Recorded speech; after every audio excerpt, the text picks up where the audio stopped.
Usher has finally admitted to something that's got everyone talking. According to singer Jaguar Wright, he didn't just mentor Justin Bieber. He handed him over to Diddy for 2 whole days. Wright says Diddy had been trying to connect with Justin for months, but kept hitting a wall. Bieber's management kept him at arm's length.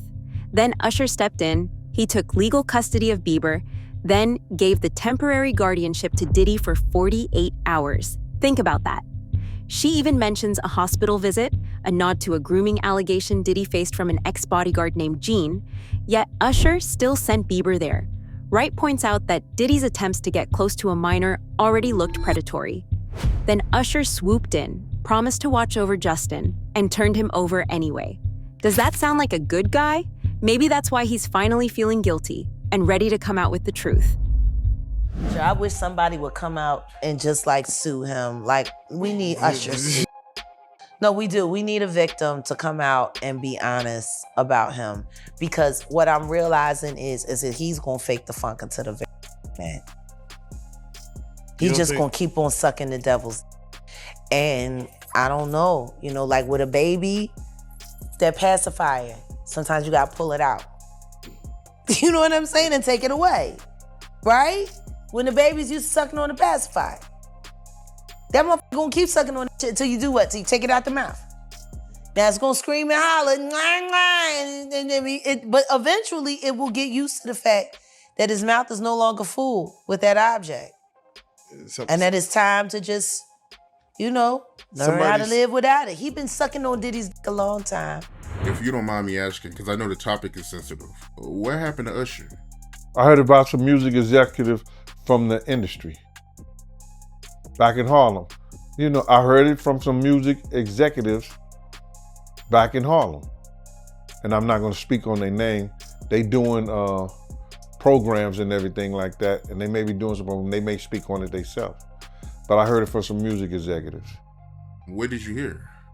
Bro, you know how people be talking and we was around some people, something like that, and then some people might say, yo, I don't F with that dude. And at the time, I didn't even know who the F Usher was. You know what I'm saying? It was one of those type of situations. And when people say, yo, man, I don't F with them niggas, man, I'm getting out that industry and everything like that. Puff sent this little kid to the hospital. How he sent him to the hospital? Man, nigga was bleeding from the butt. And that's what was said. But I didn't even have a name for the kid at the time. Then you heard it, and that's what happened. Like, people look at Usher, they don't see that. They're not seeing the victim. They're not seeing that boy that got rushed to the hospital.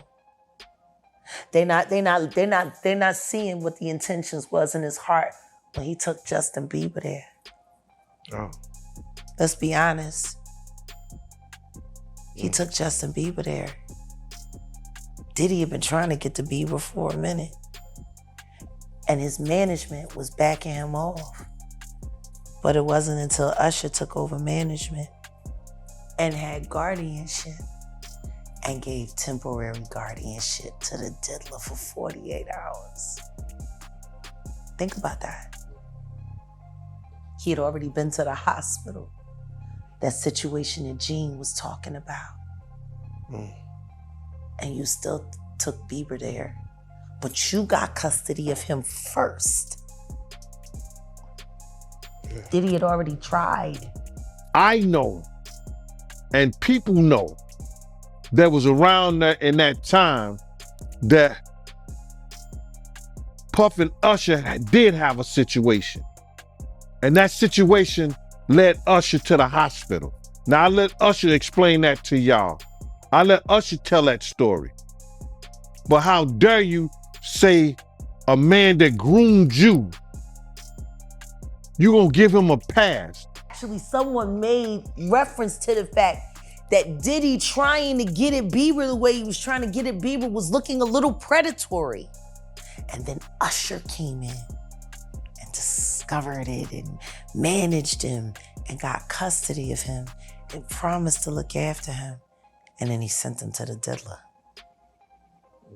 Does that sound like a good guy? But what horrible things did Usher do to Justin that he's now ready to admit?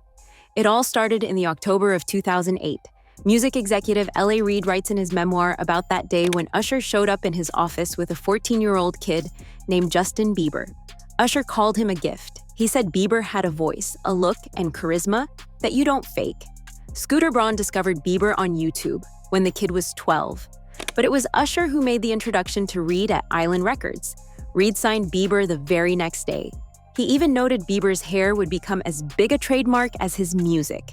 That is how Diddy first got his hands on an underaged and naive Justin Bieber. Brings Usher to my office at 14 years old.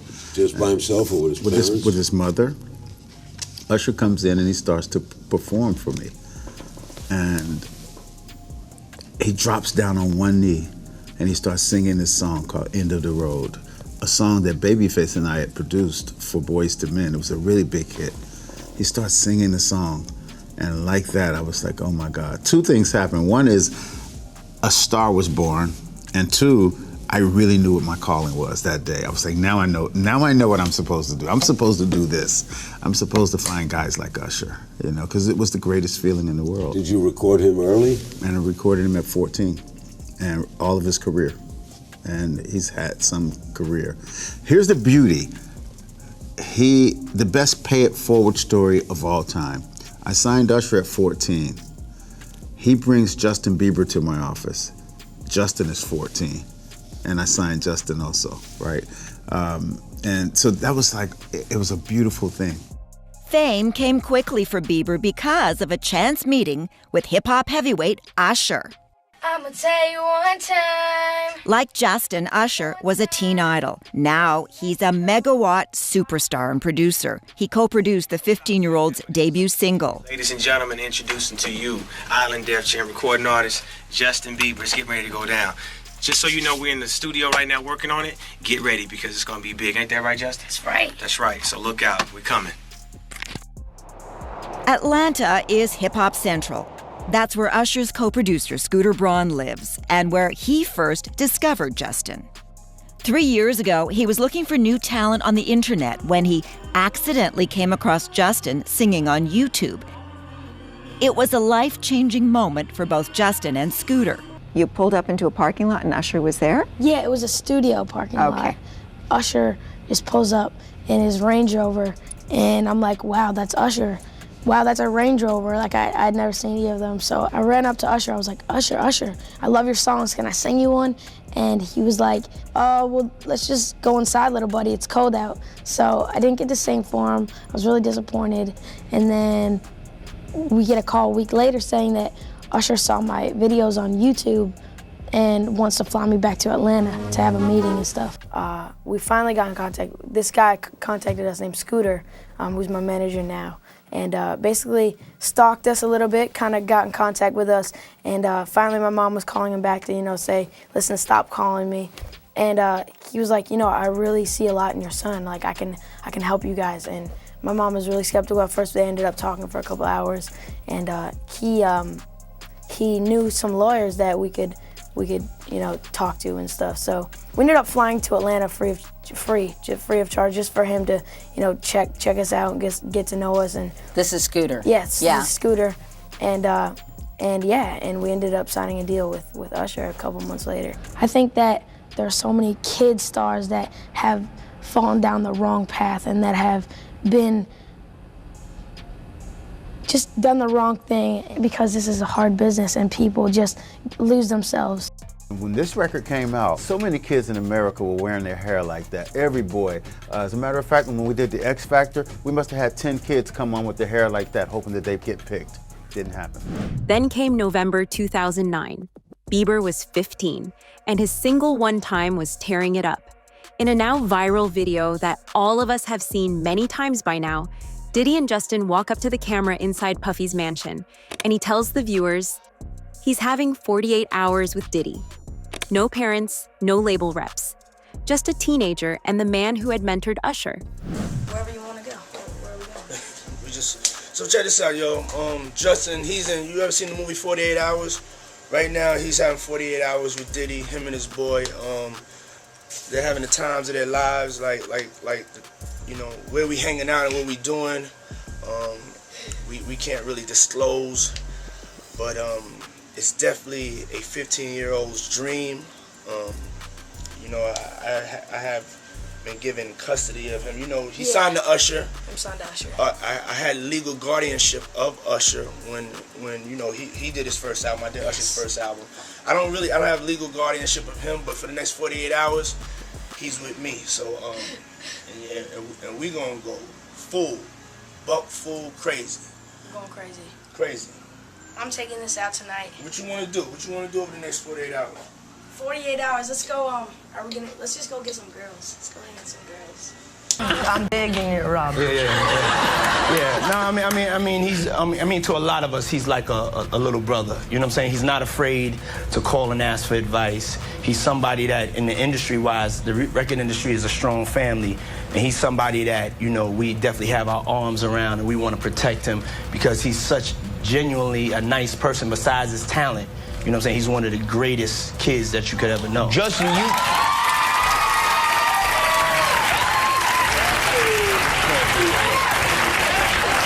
you know, Diddy bought his son a Bentley. Maybe, you know, he could buy you one also while you're out. He got me a Lamborghini. Oh, well, that's nice. I haven't gotten it yet, though. Yeah, I know. When is that coming, that Lamborghini? We talked about this last time. He had the Lamborghini for a day or two, and he had access to the house, and he knows better than to be talking about the things that he does with Big Brother Puff on national television. I definitely feel protective of her. It was hard for me being that young and being in the industry and not knowing where to turn, and everyone, you know, telling me they love me and, you know, just turn their back on you in a second. So yeah, it's hard because I want her to know that, you know, she can count on me, but at the end of the day, I'm never gonna force myself to be in a relationship with her. It has to be natural, right? So I just kind of, you know, let her do her thing, and if she ever needs me, I'm gonna be here for her. But yeah, just protecting those moments because people take for granted encounters and. Diddy's parties weren't just parties. Prosecutors call them freak-offs. According to their filings, these were video-recorded orgies that sometimes involved victims being coerced or trafficked across state lines. Federal agents raided Diddy's homes and seized hundreds of tapes, plus thousands of bottles of baby oil, lube, and sex toys. Celebrities would leave after the official after-party. Then, the freak-off would begin. No stars, just Diddy and a whole different cast of participants. Now we're going to get into these shocking details surrounding these freak-offs. And I guess we should start with saying, what are freak-offs, right? Well, let's go to the indictment. It says, quote, Combs and other members and associates of the Combs enterprise wielded the power and prestige of Combs' role at the Combs business to intimidate, threaten, and lure female victims into Combs' orbit, often under the pretense of a romantic relationship. Combs then used force, threats of force, and coercion to cause victims to engage in extended sex acts with male commercial sex workers that Combs referred to as, among other things, freak-offs. Freak-offs were elaborate and produced sex performances that Combs arranged, directed, pleasured himself during, and often electronically recorded. Oh man, you got some visitors, dog. We're seeing that large presence. New video, Diddy slowly pacing outside Miami's private jet facility at 3 p.m. yesterday via TMZ as Homeland Security raided mansions on both coasts, from his $35 million waterfront estate in Florida to Beverly Hills. I'm outside Diddy's $40 million pad. It's quiet now, but yesterday, media, SWAT vehicles, dozens of armed officials and investigators descended on the property, seizing boxes of evidence and putting his sons Christian and Justin in handcuffs. They were reportedly detained and released. So what does this raid mean for Diddy and any evidence against him? Law enforcement had enough to get the search warrant. They maybe even have enough to get an indictment, and if so, I expect Diddy to be arrested in a matter of days and no more than weeks. If any of those tapes show Bieber, even in the background, they'd be devastating. Diddy's lawyers insist everything was consensual and legal, but that defense only works if no minor appears. And if Usher admits he placed a 15-year-old under Diddy's roof, he could face questions about neglect or worse. That's why Wright's allegation is so explosive. It suggests Usher knew the risks and did it anyway. you believe the guy in the tape is white? If he's bigger than Diddy, and he's not none of the names that I said, probably so. But then they say he was young too. Yeah, they say he was young. Let me get his name right. I hope it ain't the Bieber. I hope it's not the Bieber. And they're gonna have to bring that to forefront because the prosecutor's gonna want those tapes. And they're gonna do whatever they have to do legally to get those tapes. No ifs, ands, and buts about it. So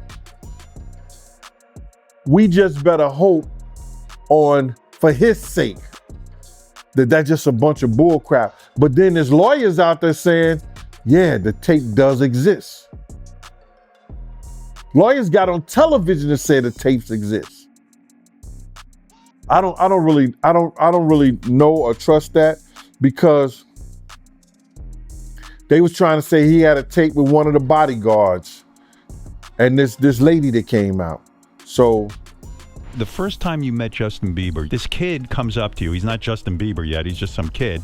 And he says, I want to sing for you. It was at the studio of Jermaine Dupri's. I said, why don't you set up a meeting between me and your manager? I'd love to meet with you and do this in a formal setting. I'm late for an appointment with Jermaine Dupri. Right. And I don't want to keep him waiting. Let's just do this the right way. And then you have him come to audition for you, right? Actually, there were a few people. My wife at the time. Right. It also was Perry Reed, L.A. Reid's first wife. So you were all sitting in a room somewhere? We were in a room. Yeah. And I showed her the video. And Perry says, are you crazy?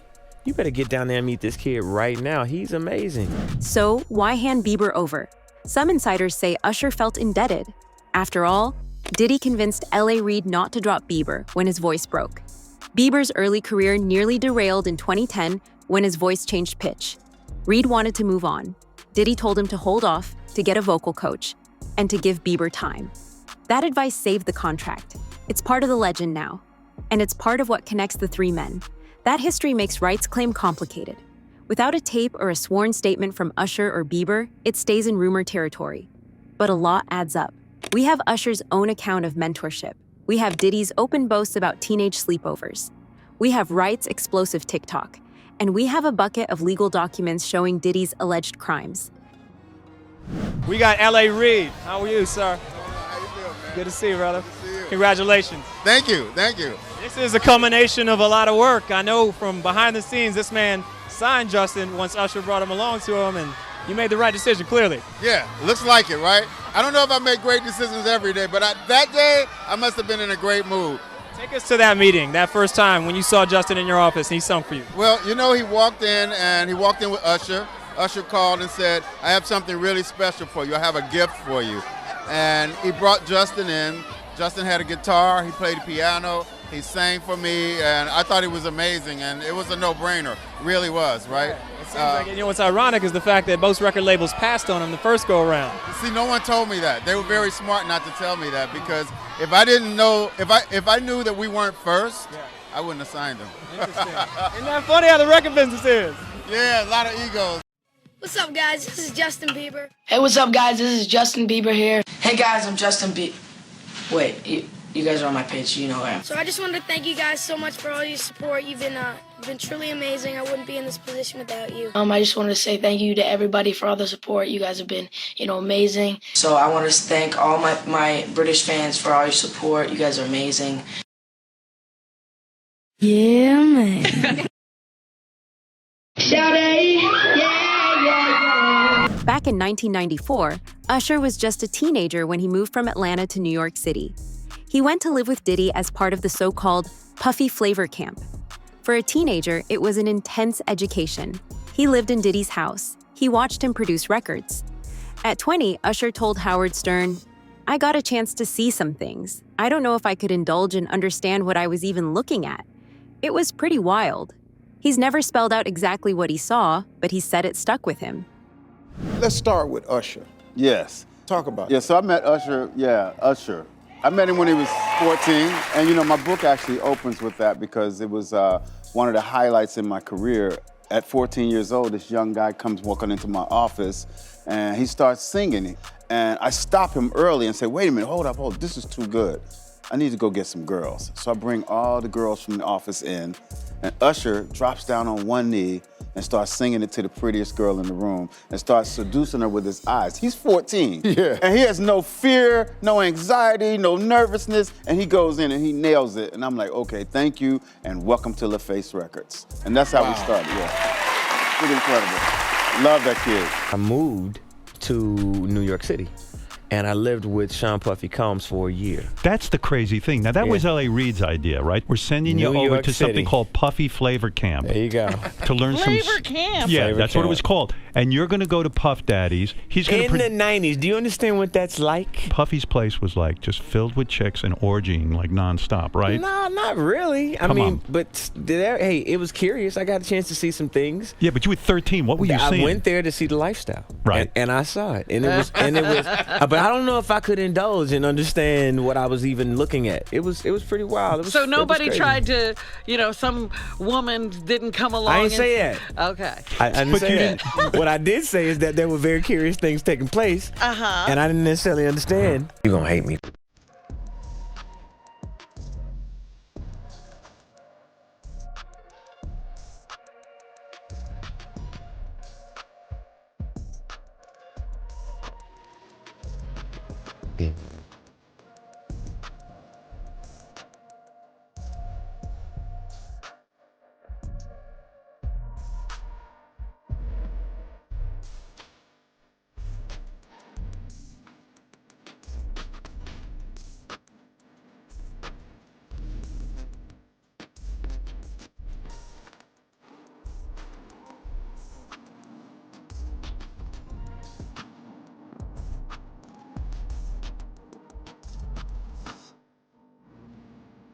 What about Bieber? People close to him say he's struggling.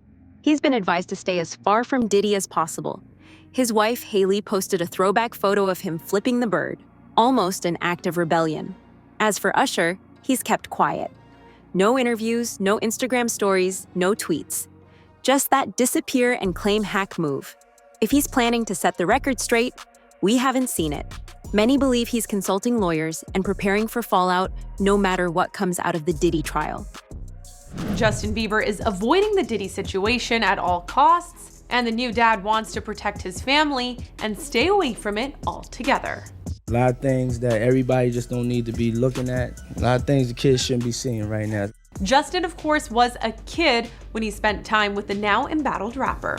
With Diddy behind bars, we hear the grown pop stars trying to stay under the radar, focusing on his family with wife Haley and their newborn Jack. Justin knows they won't ever get this time back, and he won't allow any of the Diddy news to impact these special moments. I do think the Diddy case happened at the right time as well with the celebrity lineup, because these celebrities love Diddy so much. They're at all these parties. LeBron now famously, ain't no party like a Diddy party. And you're watching all of these victims come out, including actually majority men. I guess that's what Diddy's into. And they're speaking about the drugging, the raping. You've got a lot of proof in the form of pictures, this lawsuit. And you have these celebrities all stay mum. And then his ex-girlfriend pops up with some fake tears, J-Lo. Hasn't said anything about Diddy, but now she's crying about the threat of Donald Trump. It was just unbelievable. Jaguar Wright is known for calling out industry power plays and sparking drama on social media. Critics accuse her of making stuff up. Supporters call her a fearless whistleblower. Either way, her TikTok and YouTube have exploded over the past few months. Millions have watched her tell stories supposedly exposing Diddy and his inner circle. Mainstream outlets haven't flatly denied the claim. Instead, they're tiptoeing around it. That silence only adds to the speculation. Do you have any views on Usher? Because a lot of things have come back to where Usher. they talk about his. Usher, I'm tired of Usher. Oh, okay. Goofy bitch. Oh. Got your asshole ripped open and the only thing it inspired was loyalty? They ripped your ass open. Gene didn't say it. He said, check the records at the hospital. I'm saying it. You got your ripped open.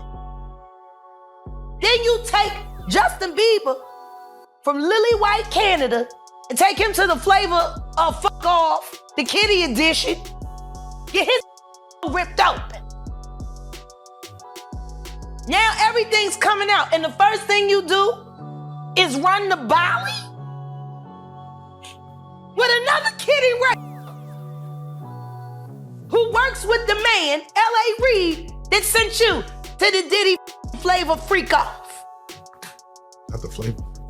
Just before this specific video of hers went viral, though, Usher wiped his entire X account. Every tweet disappeared. He later blamed hackers, but the timing is suspicious. Diddy had just been arrested on charges of rape, sexual abuse, sex trafficking, and racketeering. Prosecutors say up to 120 victims came forward. That kind of headline heat can destroy anyone who's ever been linked to the accused. Erasing your social footprint when a mentor turned mentor to your mentee is facing prison time? That looks like more than a coincidence. Usher is speaking out about his tweets mysteriously somehow disappearing after his friend and former mentor, Sean Diddy Combs, was arrested on sex trafficking charges. News Nation senior story editor Paula Froelich joins me live with the scoop here. Paula, this sparked some suspicion and really caught a lot of fans' attention. Do you think it was hacked? What's the scoop? Yeah, I do. Why not? I mean, here's the deal. Usher knows Diddy very well. I would not necessarily call them friends. He's definitely been distancing himself for years and has come out and said, you know what, I lived with him for a year. By the way, note to Usher's mom, you're gonna give up your 13-year-old kid to go live with Diddy for a year? WTF. However, she did. And he saw everything, and it was really disturbing. And, you know, Howard Stern once asked him, hey, would you let your kids go, you know, hang out with Diddy? And he was like, yeah, absolutely not. Did Usher let it burn to his social media? Well, he's saying not so fast, as fans were speculating about the reason his X page went away. Here's the story. Billboard chart topper Usher was caught up in conversation Sunday as his X account was cleared and the good old social media conspiracy theorists debated why. Ranging from his connections with Diddy to maybe releasing new music, Usher cleared the air posting, "Account got hacked and damn, y'all ran with it. See you tonight at Intuit Dome." The prolific artist is in the middle of his highly successful Past, Present, Future tour and has several dates at LA's new Intuit Dome this week. So, here's where things stand. Usher has admitted, in a way, that he handed Bieber off for 48 hours. Jaguar Wright calls it temporary guardianship. Usher's own history with Diddy shows he trusted him enough to learn from him. But Diddy is now on trial, and the tapes he recorded could become evidence. If Justin's name or image shows up, we could be watching a reckoning for all three men.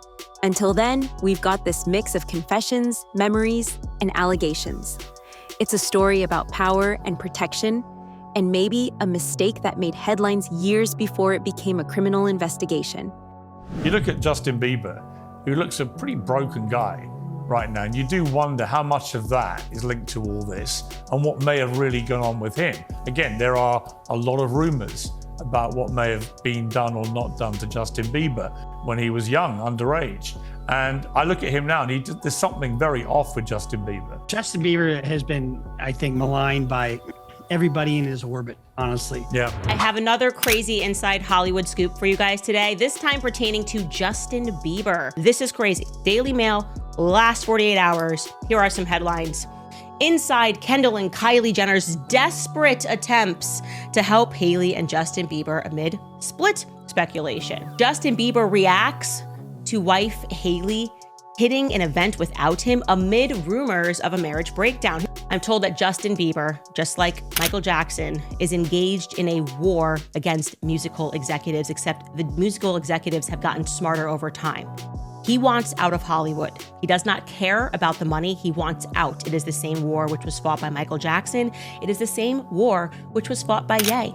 Okay? The talent is you, Justin Bieber, and if you are wanting to, as you have demonstrated, lean into this next phase of your life where it is about family and it is about Christ, then know that there is absolutely nothing that can stop you. Just speak. Literally, I am begging you. Forget the contracts, violate them all. We're coming to the courtroom with you. Just speak. You have the strength to do that.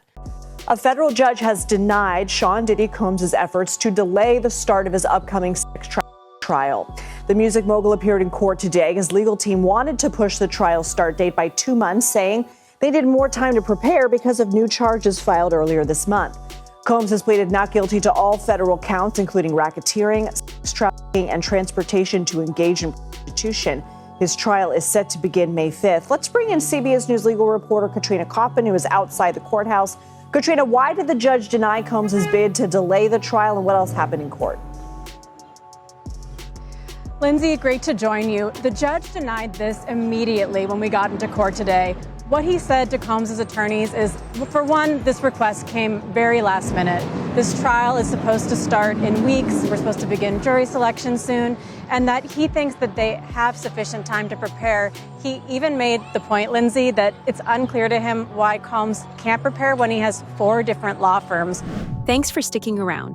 Let us know what you think in the comments. Did Usher cross a line? Should Bieber speak up? Hit like if you want more real dives into music's biggest scandals. Subscribe and ring the bell so you don't miss updates when the Diddy trial heats up. We'll see you next time.